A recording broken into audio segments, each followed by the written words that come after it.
મુખ્યમંત્રી ભૂપેન્દ્રભાઈ પટેલ અહીંયા બેઠા છે અને મને એક આ લોકોએ મોટિવેશનલ સ્પીકર તરીકે અહીંયા બોલાવ્યો છે અને સાહેબ અહીંયા સાંભળે છે. આઈ એમ ધ બેસ્ટ. આ મારા માટે આનથી મોટી કોઈ ખુશી ના હોઈ શકે. સ્વામી બેઠા છે. આ ખરેખર સ્વામીજી ભૂપેન્દ્રભાઈ હોય ત્યારે આ બધા વૈયા જાય તે મને મૂકવો જોઈએ અને મને વેરાહાર મૂકી દીધો છે મને એમ લાગે છે. પણ હું મારી જાતને બહુ પ્રાઉડ ફીલ કરું છું. મને સીધી વાત ઉપર જ હું આવી ફોર્મેલિટી કરતાં બહુ ફાવતું નથી. સાહેબને ઇન્સર્ટ કરતાં ફાવતું નથી. એમ મને એ ફોર્મેલિટી નથી ફાવતી. બહુ મને આવું સાહેબનું જેવું જીવન મેં જોયું છે નજીકથી. બહુ આનંદ થાય છે. કર્મ વર્કોહોલ માણસ છે. આલ્કોહોલ હોય ને એમ આ વર્કોહોલ માણસ છે. તમે કોઈ પણ કામ લઈને જાજો એના મગજમાં બેસી ગયું એટલે તરત નિર્ણય લે. ફાસ્ટ નિર્ણય, ઓન ધ સ્પોટ. પેલા પિક્ચરમાં બતાવે ને અભી સબ સજા અભી સુકા દો એવી ઘોડે એનું કામ છે. મેં નજીકથી જોયા છે અને આનંદ થાય છે. આપણને કામ કરવા માટે મોટિવેશન કરે છે. આ સાહેબે અને નરેન્દ્રભાઈએ જ મને આ 7 વર્ષથી ધંધે લગાડી દીધો છે. પાણીના કામમાં મોટિવેશન આપીને. મોટિવેશન શું કામ કરે છે, કેવું કામ કરે છે, હું એના ઉપર જ વાત કરીશ. આમ તો મેં છે ને કોઈ ડિસિઝન હાચા નથી લીધા, ખબર નથી, પણ હારા લીધા. એ બધા હાચા થઈ ગયા.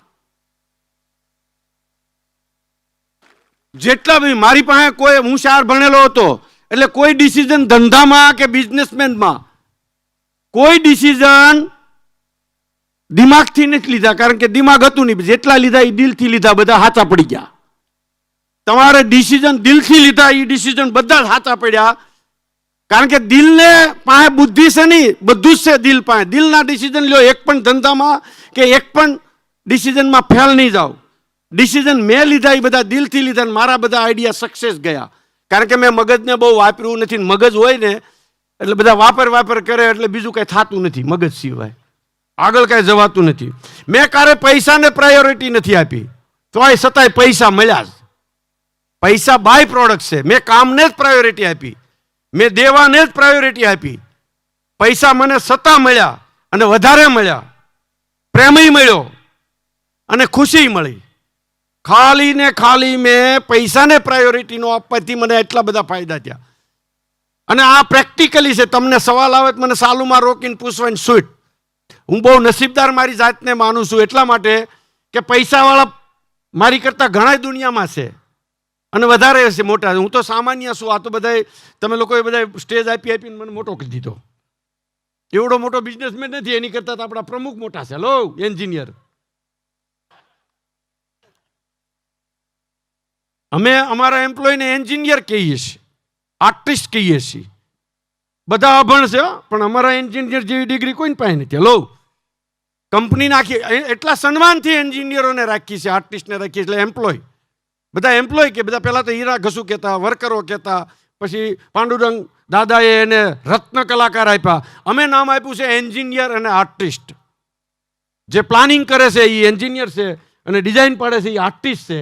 આવા સન્માન સાથે અમે બિઝનેસ કરીએ છીએ. એટલે ખુશી છે, એટલે પ્રેમ છે, એટલે હું મારી જાતને ભાગ્યશાળી માનું છું. હેપીનેસ એટલે હેપીને. પૈસા તો બાય પ્રોડક્ટ મેં તમને કીધું એને. પૈસા કોઈ ગણવાનું નથી, ગણીને આપણે કોઈને દેવાના નથી, કાંઈ વાપરી નથી નાખવાના. હું તો ઘણીવાર છોકરાને એટલે હારે રાખું, સાહેબ જેટલા પૈસા છે ને હું વાપરીને મરવાનો છું. તમારે મારો એડવાન્ટેજ લેવો હોય ને તો મળો પૈસા કમાવા, ધંધે લાગી જાઓ જલ્દી. બાપો જ્યાં લગી જીવ છે ને ત્યાં લગી વાપરીને વિયો જાય ને કે ધંધા વગર ના રહેવો. પૈસા છતાં વધારે મળે છે. બાય પ્રોડક્ટ પૈસા છે. મારા બધા ડિસિઝન બધા ખોટા લાગતા બધાને. મેરે જ્યારે ગાડીઓ આપી બધા ડિસિઝન ખોટા. કે પછી ગાડીઓ એકવાર ગાડી આપીને પછી હું મોટિવેશન આપશું, પછી હું આપશું કઈ ગાડી આપશું. નાની ગાડી આપી તો મોટી આપશું, હું મર્સિડીસ આપશું. આવા બધા 100 મની પ્રશ્ન હતા. પણ ચમત્કાર સર્જ્યો. અમે જમવાનું એમ્પ્લોયને આપતા. આજથી 20 વર્ષ પહેલાં ચાલુ કરેલું. ત્યારે પણ લોકો કહેતા કે જમવાનું આપી અને કોસ્ટ પરવડશે, પછી નહીં બંધ કરવું પડશે તો શું થાય. એટલે ભાઈ સત્તાધારમાં સદાવ્રત કોણ અનાજ નાખી જાય છે ને હાલે છે 40 વર્ષથી. તો આપણે તો આ ધંધો કરે છે, આપણો ધંધો નહીં હાલે.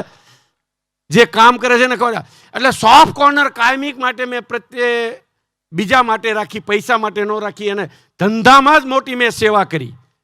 સેવા કરવા જવાની જરૂર જ નથી. અત્યારે તો હું વધુ છું એટલે સેવા બહારની કરું છું, પણ એ એક મોટી સેવા છે સાહેબ. એનાથી મોટો ધંધો વધ્યો અમને નથી ખબર એવા અમારા ક્લાયન્ટો.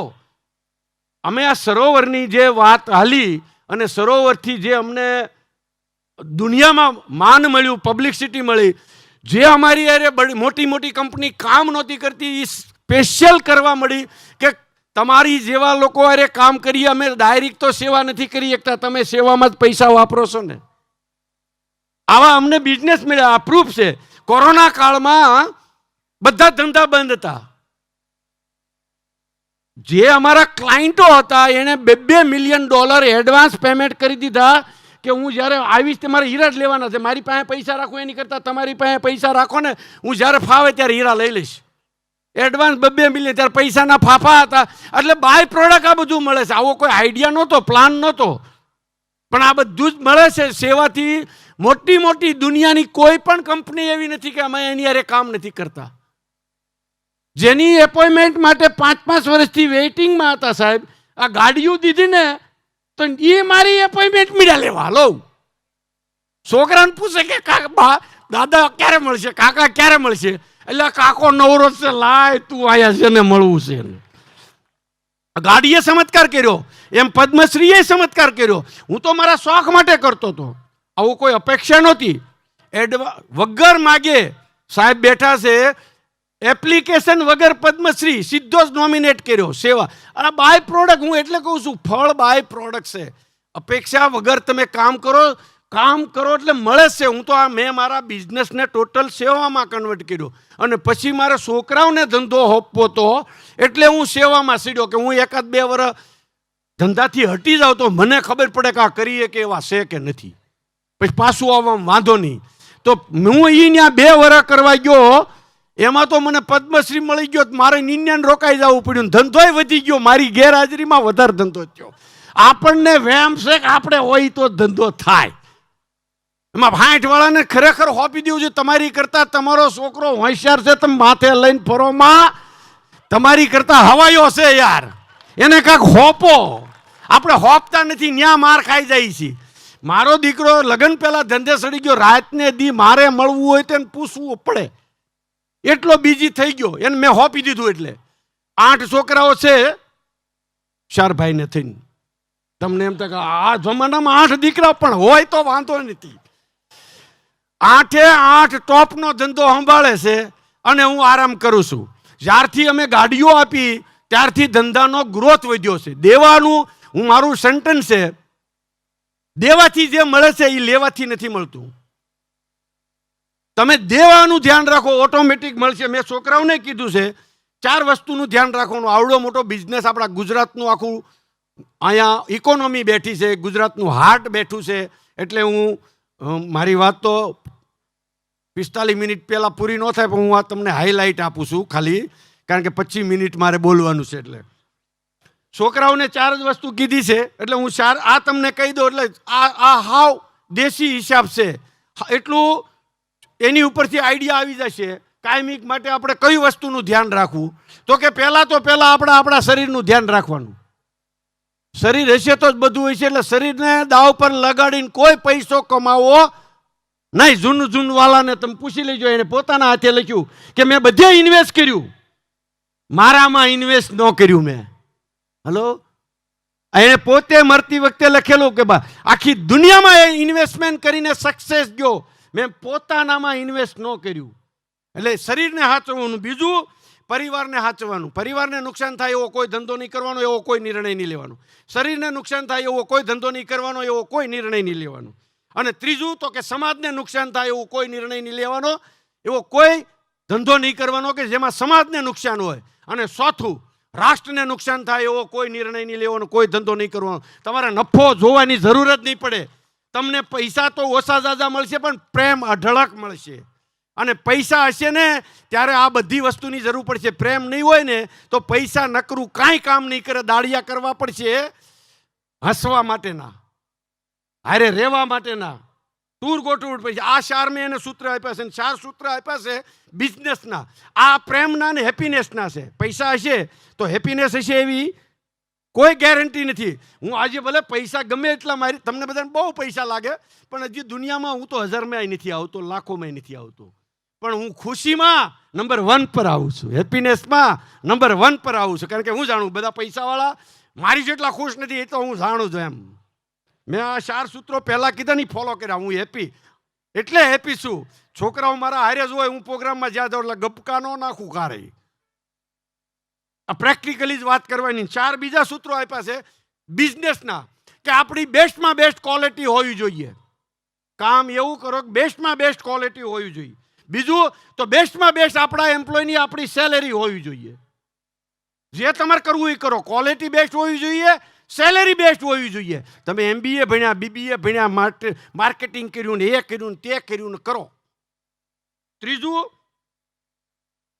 પ્રોડક્શન કોસ્ટ સૌથી લો હોવી જોઈએ અને આપણો સપ્લાયર ખુશ હોવો જોઈએ. તમારો નફો સલકાઈ જાય. તમારી હારે કામ કરે છે સપ્લાયર, તમારો તમારાથી હેપી હોવો જોઈએ. આટલું ધ્યાન રાખો. તમારે બેલેન્સ શીટ નહીં મેળવવી પડે, તમારી બેલેન્સ શીટ ભગવાન મેળવશે. આ શબ્દો મેં 25 વર્ષ પહેલાં જ્યારે જમવાનું ચાલુ ત્યારે કર્યું ત્યારે ઘણી બધી બહેસ થઈ હતી. ત્યારે મેં આ સૂત્રો કીધા હતા કે આપણે ત્યાં કામ કરે છે એ લોકો સાહેબ 4 જાતના જમવાનું ખાલી ચાલુ કર્યું ત્યારે અમે બહુ નાના હીરા બનાવતા, તો નાના હીરા સોરાતા બહુ. અમે બપોરના જમવાનું ચાલુ કર્યું તો પહેલું કામ તો એ થયું, એ બપોર વચ્ચે હીરો બદલી નાખે. જે ચાલતો હોય એવો બીજો લઈ આવે ને બદલી નાખે. હીરા સોરાતા બંધ થઈ ગયા, સોરવાવાળા વૈયા ગયા. જમવાનું ચાલુ કર્યું ત્યાં. બીજું એ ફાયદો થયો, પ્રોડક્શન કોસ્ટ 1 કલાક વધારે મળ્યો ને, જમવા જાય ને આવે ને 1.5 કલાકે, કરક બપોર પછી આવે જ નહીં, કોઈ 2 કલાકે આવે. પ્રોડક્શન કોસ્ટ અમારી પ્રોડક્શનની ક્વોન્ટિટી 10% વધી ગઈ. 10% ક્વોન્ટિટી વધી એટલે 10% કોસ્ટ ડાઉન ગઈ. 3 ફાયદા થયા. ચોથો ફાયદો શું થયો ખબર છે? એકો અંદરો અંદર એમ્પ્લોય કારીગરો બોલો, શેઠને એટલી બધી ખર્ચો પરવડતો હોય છે, ત્યાં બીજો જવાબ આપણે થોડુંક ધ્યાન રાખીને તો બધો ખર્ચો નીકળી જાય. માનસિકતા ચેન્જ થઈ આખી ફેક્ટરીની, એમ્પ્લોયની આખી માનસિકતા, એ પ્રેમ મળે. અરે મહિનામાં હું ઓફિસે એકવાર પ્રોગ્રામ ન કરું તો બધા કારીગરોની સીઠીઓ આવે, કાકા અમારી બેટરી ડાઉન થઈ ગઈ. તમારો હવે હું 15 વર્ષથી દર મહિને એક પ્રોગ્રામ કરું, 12 પ્રોગ્રામ કરું, એકની એક વાત કરું તો મને ઠાક્યા નથી મારા એમ્પ્લોય, એટલો તો પ્રેમ કરે છે. કારણ કે એ લોકોને એમ કે કાક મારી બેટરી ચાર્જિંગ. આપણી પાસે નવી કોઈ વાત નથી, કોઈ વાંચેલી વાત નથી, પ્રેક્ટિકલી બધી કરેલી વાત છે. એટલે અમારે પ્રેઝન્ટેશનની જરૂર નથી, ઇન્ટેન્શન આપણું ક્લિયર છે. બધાને ખબર જ હોય, આ જે કીધું એ દિલથી દિમાગથી કહેવાનું, જે કહેવું હોય દિલથી કહેવાનું. આપણા ઘરના પરિવારના છોકરાને કહીએ છીએ એમ ઘરના પાર્ટનરોને કહીએ છીએ એવી રીતે જ વાત કરવાની. અને આપણી વાત તો ટોપ હાલી ગઈ, તમારા સુધી એટલા કોર બિઝનેસમેન સુધી પહોંચી ગઈને બોલાવે. એટલે હું મારી જાતને બહુ પ્રાઉડ ફીલ કરું છું. હાઉ સિમ્પલ સી વાત છે. હેપીનેસ સાથે બિઝનેસ કરવો હોય, આમાંથી કોઈ પણ વાત ગમી છે તો રાષ્ટ્રનું, સમાજનું, પરિવારનું, એમ્પ્લોયનું, દેશનું બધાનું ભલું થાય એવા આઈડિયાથી ધંધો કર્યો છે ને એટલે અમે ખુશ છીએ. આશા રાખીએ છીએ આ 75 વર્ષ પૂરા કર્યા, જે 75 વર્ષ જેણે આ બીજ નાખ્યા છે એ પણ આજે ખુશ હશે કે આ પ્લેટફોર્મ ઉપરથી સારા વિચારો અને સારા બિઝનેસમેનો દેશને, રાષ્ટ્રને, પરિવારને કામ લાગે, પોતાને કામ લાગે એવા હેતુથી આજે મેં મારી વાતને શેર કરી છે. Thank you very much. આપ સભે મને સાંભળ્યો. સાહેબ બેઠા છે, મારા માટે બહુ પ્રાઉડની વાત છે. Thank you. Good luck.